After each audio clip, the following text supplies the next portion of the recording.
Dans cette vidéo, je vais te présenter ma nouvelle stratégie de prospection en 2025 qui me génère en ce moment une quinzaine de rendez-vous par semaine pour mon agence.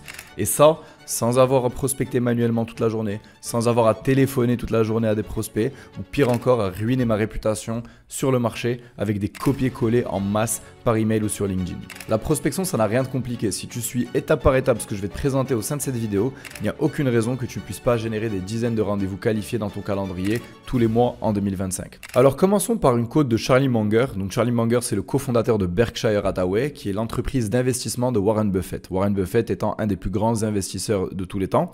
Et un de ses conseils connus est le suivant.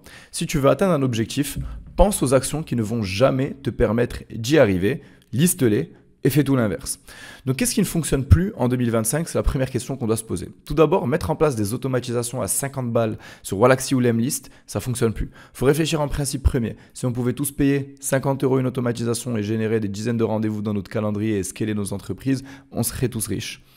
Envoyer le même message en copier-coller, surtout par cold email, ça ne fonctionne plus. En cold email, si vous faites du copier-coller, vous allez tout simplement finir en spam. Contactez à peu près tout le monde qui apparaît sur votre recherche LinkedIn Sales Navigator en contactant les mêmes prospects que vos compétiteurs, sans innover, sans segmenter, ça ne fonctionne plus. Et prendre tous les prospects qui sont OK pour prendre un rendez-vous avec vous et essayer de les closer en 30 minutes sans avoir un process de vente optimisé, eh bien, bonne chance pour structurer votre acquisition de la sorte. Tout le monde écoute aujourd'hui des gourous LinkedIn qui expliquent que leur méthode révolutionnaire fonctionne, alors qu'en fait, leur seule source d'acquisition se fait par leur contenu LinkedIn. Ils n'ont pas fait fonctionner de campagne de prospection depuis des années parce qu'ils n'en ont plus besoin vu que leur contenu LinkedIn leur apporte des leads. Et ils cherchent à faire des vues et des likes et non pas à partager de l'information pertinente parce que c'est leur fonds de commerce, c'est leur nombre d'abonnés. Si vous achetez de chez quelqu'un du coaching LinkedIn, c'est parce qu'il a 20 000, 30 000, 50 000 followers. Et donc lui, son fonds de commerce, c'est d'avoir des dizaines de milliers de followers. Et vous pensez que la personne sait de quoi elle parle, alors qu'au final, tout ce qu'elle sait faire, c'est amasser des followers et non pas signer des clients pour des agences structurées, pour des freelancers ou pour d'autres types d'entreprises. Donc ce qui fait que vous vous retrouvez à tester sans arrêt des nouvelles méthodes, dépenser du temps et de l'argent sans retour sur investissement et vous ne savez plus qui ou quoi écouter. Et non, la solution, c'est pas de devenir un influenceur LinkedIn et poster des photos de vous à la plage pour faire des vues, pour avoir des clients. Il y a d'autres méthodes. Et une de ces méthodes, c'est ce que j'appelle la Dream 100 Strategy, qui a été popularisée par Russell Brunson, le fondateur du SaaS ClickFunnels, un des plus grands marketeurs de notre ère. Et en fait, le principe est simple. Trouvez 100 personnes qui ont l'audience que vous souhaitez avoir. Utilisez leur audience pour marketer vos services et vos produits. Donc, comment Russell Brunson l'explique dans dans son livre Expert Secrets, c'est trouver des personnes qui ont l'audience que vous voulez. Pas forcément un compétiteur direct, ça peut être des personnes qui vendent à la même audience. Par exemple, moi, quelqu'un qui explique comment créer des process de vente et être un meilleur vendeur en B2B, eh bien son audience en général a des rendez-vous qualifiés dans son calendrier qu'ils essayent de closer et voudra probablement générer plus de rendez-vous dans son calendrier. Donc ces personnes-là pourraient être ma cible. Donc, trouver ces personnes, faire une liste de ces personnes et utiliser leur audience. Ce qu'il disait de faire Russell Brunson, c'est tout simplement de la publicité sur leurs médias, faire des podcasts avec eux, marketer à leur audience d'une autre manière innovante. Mais nous, comment nous allons utiliser cette stratégie? C'est légèrement différent. Vous allez trouver les personnes sur LinkedIn, par exemple, qui parlent à votre audience. On va utiliser des outils, ou bien le faire à la main si vous ne savez pas utiliser les bons outils, pour scraper les followers ou les personnes qui ont interagi avec leur post. Et vous allez construire des campagnes de cold email pour targeter ces personnes. Pourquoi c'est si puissant? Bien, tout d'abord, la qualification. Vous savez qu'ils ont un besoin, ils sont intéressés par la problématique. De plus, vous pouvez personnaliser vos messages parce que vous avez une information pertinente sur ce groupe de personnes et vous pouvez utiliser cette information en tant que personnalisation. Vous pouvez dire à la personne que vous l'avez trouvé à l'aide d'un certain post ou à l'aide d'une certaine personne sur LinkedIn et donc ça vous donne une raison de les contacter et ça vous permet de personnaliser d'une certaine manière votre mail de prospection.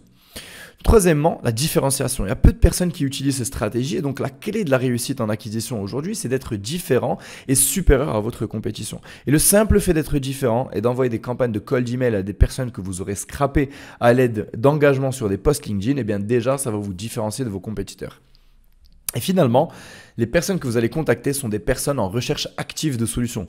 Ils sont en haut de la pyramide de awareness. Donc, ils sont soit solution aware, soit product aware. Pour ceux qui ne savent pas c'est quoi la pyramide de awareness, je vais vous faire un rappel très rapide. Les chiffres sont inversés. Normalement, c'est 1 tout en bas et 5 tout en haut, mais je n'ai pas réussi à le faire sur mon outil de présentation. Mais typiquement, tout en bas, vous avez les personnes unaware. Ce sont les prospects qui ne savent même pas qu'ils ont un problème, encore moins qu'il existe des solutions. Ensuite, vous avez les prospects qui sont problem aware. Ce sont les prospects qui ont conscience qu'ils ont un problème, mais qui n'ont pas encore identifié de solution. Pour la majorité d'entre vous, vous aurez des prospects solution aware ou product aware.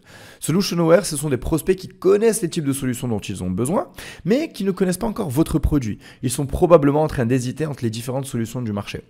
Les prospects product aware, ce sont les prospects qui ont déjà connaissance et conscience de ton produit spécifique, mais qui ne sont pas toujours convaincus, en fait, ne sont pas encore convaincus que c'est la meilleure option. Et finalement, les most aware sont les prospects qui connaissent votre produit, leurs bénéfices et qui sont prêts à acheter et qui ont juste besoin d'être poussés à la limite pour qu'ils prennent un rendez-vous ou qu'ils bossent avec vous. Donc pour vous, aujourd'hui, vous serez probablement dans cette section-là, solution aware ou product aware. Et donc, vous devez avoir conscience du fait que les prospects que vous allez contacter, qui ont interagi avec des posts LinkedIn sur des problématiques similaires, sont solution aware ou product aware, et que donc votre message de prospection et votre process de vente doit prendre en compte cette information-là. Maintenant, au-delà du rendez-vous, déjà, je vous garantis que si vous appliquez la stratégie plus haut, vous allez obtenir des rendez-vous de vente. Et je vous expliquais un peu plus tard dans la vidéo, et vous avez aussi des dizaines de vidéos sur ma chaîne qui expliquent concrètement comment mettre en place un système de cold email. On ne va pas s'attarder à reparler exactement des mêmes choses à chaque fois. Mais la bonne question à se poser, c'est que se passe-t-il pour les autres personnes qui ne prennent pas rendez-vous ou les personnes qui ont pris rendez-vous mais qui n'ont pas converti en rendez-vous de vente? On sait déjà que ces personnes sont à la recherche d'une solution ou qu'au moins ils ont une problématique puisqu'elles ont interagi avec du contenu sur le sujet. Eh bien, voici un diagramme qui peut vous aider à conceptualiser le tout. Tout à gauche, vous avez votre prospect. Vous allez lui envoyer un message par cold email ou en lui envoyant une demande de connexion LinkedIn. Vous allez peut-être générer un rendez-vous et certains d'entre eux vont, vous pouvez le voir en vert ici, devenir clients chez vous. Par contre, ceux qui ont pris rendez-vous mais qui ne sont pas devenus clients, ou ceux qui ont reçu vos cold emails ou vos messages sur LinkedIn et qui n'ont juste jamais pris de rendez-vous, qu'est-ce qu'on en fait? Eh bien, c'est là que les process de nurturing vont prendre tout leur sens. Moi, j'ajoute aujourd'hui sur ma newsletter toutes les personnes qui ont pris rendez-vous et qui n'ont pas converti. Et mon contenu LinkedIn et YouTube va créer des process de nurturing pour des personnes comme vous qui regardez cette vidéo aujourd'hui et qui ont juste besoin de monter en compétence sur les sujets. Mais je sais qu'en créant du contenu de grande qualité, je sais qu'en envoyant des mails au sein de ma newsletter, eh bien, il n'y a aucun monde dans lequel le jour où vous serez prêt à passer à l'étape supérieure, vous ne prendrez pas rendez-vous avec nous. On va vous donner tellement de valeur à l'aide de nos vidéos YouTube, à l'aide de nos posts LinkedIn, qu'à un moment ou à un autre, c'est sûr et certain que vous allez décider de bosser avec nous si vous êtes un freelancer, un coach ou une agence B2B et que vous cherchez à structurer votre acquisition client. Derrière, si jamais ces personnes reçoivent votre newsletter, vos contenus LinkedIn et vos vidéos YouTube, même si elles ont déjà booké un rendez-vous par le passé et qu'elles n'ont pas converti, rien ne les empêche de reprendre rendez-vous à un moment ou à un autre avec vous et de devenir client. Et donc, c'est primordial de créer ces process de nurturing. Et donc, la stratégie, elle est simple. C'est tout d'abord de construire votre Dream 100 List sur Google Sheet, suivre notre système Scalbametrics. Vous pouvez mettre en place 10 noms de domaine, 3 adresses email par nom de domaine, les splitter entre Google et Microsoft et des serveurs privés si vous avez le budget de mettre en place des serveurs privés, scraper les followers du Dream 100 ou les personnes qui ont interagi avec les posts des personnes du Dream 100, construisez des campagnes et des stratégies segmentées par problématique ou par Dream 100 person. Donc, c'est-à-dire sur votre liste Google, vous allez avoir différentes personnes sur LinkedIn et vous pouvez créer une campagne par personne que vous allez avoir identifiée. Comme ça, vous pouvez segmenter et ainsi créer des scripts plus personnalisés. Derrière, vous allez lancer vos campagnes et j'ai des dizaines de vidéos sur la chaîne à propos du système de cold email que l'on utilise. Si jamais vous voulez aller plus loin, vous avez un groupe school gratuit. C'est 100% gratuit en description de cette vidéo au sein duquel j'ai des tutos step by step de A à Z pour mettre en place ces méthodes de prospection par cold email.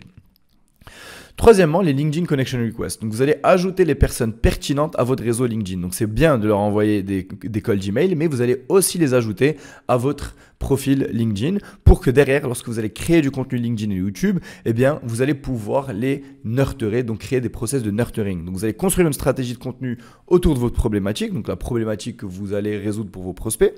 J'en parle peu sur la chaîne, mais c'est un des piliers de notre acquisition à l'aide de ma chaîne YouTube, ma newsletter et mon LinkedIn. D'ailleurs, si ça vous intéresse d'en savoir plus, laissez-moi un commentaire dans la description. Je serais curieux de savoir si mon audience veut juste entendre parler de cold email ou si ça vous intéresse aussi de parler de process de création de contenu, de process de vente, etc. Juste une chose, ne perdez pas votre temps avec le tofu, mofu, bofu. Donc ceux qui ne savent pas ce que c'est, top of funnel, middle of funnel, bottom of funnel, c'est la théorie que vous allez créer du contenu grand public tout en haut pour ramener des gens au sein de votre entonnoir et petit à petit parler de choses de plus en plus spécifiques pour espérer que certaines de ces personnes prennent rendez-vous avec vous. Moi, j'aime pas du tout cette approche. Vous allez vous retrouver à devenir un influenceur et non pas un business owner. Nous, on ne cherche pas à être des influenceurs, on veut juste signer des clients et rien d'autre. Et pour avoir une stratégie qui convertit, vous devez connaître les problématiques, les craintes et les désirs de vos clients de façon intime et les faire évoluer au sein de la pyramide d'awareness. Donc votre but en fait, c'est tout simplement de prendre des prospects qui sont en bas de cette pyramide et les faire évoluer petit à petit jusqu'à qu'ils soient most aware. Et quand un prospect est most aware, c'est beaucoup plus facile pour cette personne de prendre rendez-vous et surtout pour vous de la closer en rendez-vous de vente. Finalement, optionnel, vous pouvez mettre en place des process de setting. Donc, mettre en place des process de setting, ça veut dire quoi? Ça veut dire démarrer une conversation avec les prospects qui like, commentent ou follow votre contenu sur LinkedIn. L'objectif ici, c'est de créer des liens et vraiment vous intéresser à ces prospects. C'est pas de faire du copier-coller et de prospecter en essayant de générer des rendez-vous. C'est vraiment de vous intéresser à vos prospects et essayer de créer des liens avec eux. Et derrière, vous pouvez créer des newsletters ou des groupes gratuits au sein duquel vous allez pouvoir créer en fait des assets en dehors de ces plateformes. Parce que il se passe quoi si demain LinkedIn vous bannit de la plateforme? Il se passe quoi si YouTube change d'algorithme et que nos vidéos arrêtent d'être poussées à une audience qualifiée? Eh bien, si vous avez créé une newsletter ou un groupe gratuit externe, personne ne peut vous retirer votre liste de mails qui vous appartient. Les groupes et les communautés sont eux aussi très puissants. Parce qu'en fait, ce que vous allez faire, c'est que vous allez créer un lien avec les personnes au sein de votre newsletter et au sein de votre groupe. Vous allez leur apporter beaucoup de valeur et derrière, vous allez pouvoir les aider à passer à l'action beaucoup plus facilement et vous allez pouvoir closer ces personnes en rendez-vous de vente beaucoup plus facilement. Et ce ne sont pas des stratégies shady où on se dit ouais, on essaye de créer une connexion avec notre audience pour essayer de leur soutirer de l'argent. Non, vous allez vraiment leur apporter de la valeur, vous allez vraiment les aider au quotidien au sein de leur business et le jour où ils seront prêts, comme vous qui regardez cette vidéo, le jour où vous serez prêt à passer à l'étape supérieure, vous faire accompagner ou déléguer votre acquisition, eh bien vous allez prendre rendez-vous avec nous et probablement passer à l'étape supérieure avec Scale by Metrics. Et là, je vous vois venir en fait. La prochaine question que vous allez vous poser, c'est ok Hotman, c'est intéressant tout ça, mais c'est pas du concret, je veux comprendre comment aller plus loin step by step. Alors j'ai passé un temps fou à faire une vidéo qui explique le process Scale by Metrics de A à Z. D'abord, si cette vidéo t'a apporté de la valeur, like, commente et abonne-toi parce que ça m'encourage vraiment à continuer ce type de contenu et pour toi, ça va te prendre 5 secondes de ton temps. Donc vraiment juste laisse un petit like, un commentaire et abonne-toi à la chaîne, ça fait toujours plaisir. Et si tu veux voir cette vidéo qui est 100% gratuite sur comment je compte signer 200 clients high ticket B2B en 2025 avec le système Scale by Metrics, c'est par ici, soit en haut à droite, soit en haut à gauche, soit dans la description. J'y explique le système de cold email qu'on utilise, les stratégies de contenu et de setting avancées et l'importance de l'utilisation des agents IA pour automatiser tes processus et personnaliser ta prospection et bien d'autres choses super intéressantes qu'on a appris ces dernières années chez Scale by Metrics. C'était Hotman, merci d'avoir regardé cette vidéo. Je te dis à la semaine prochaine pour une toute nouvelle vidéo 100% gratuite.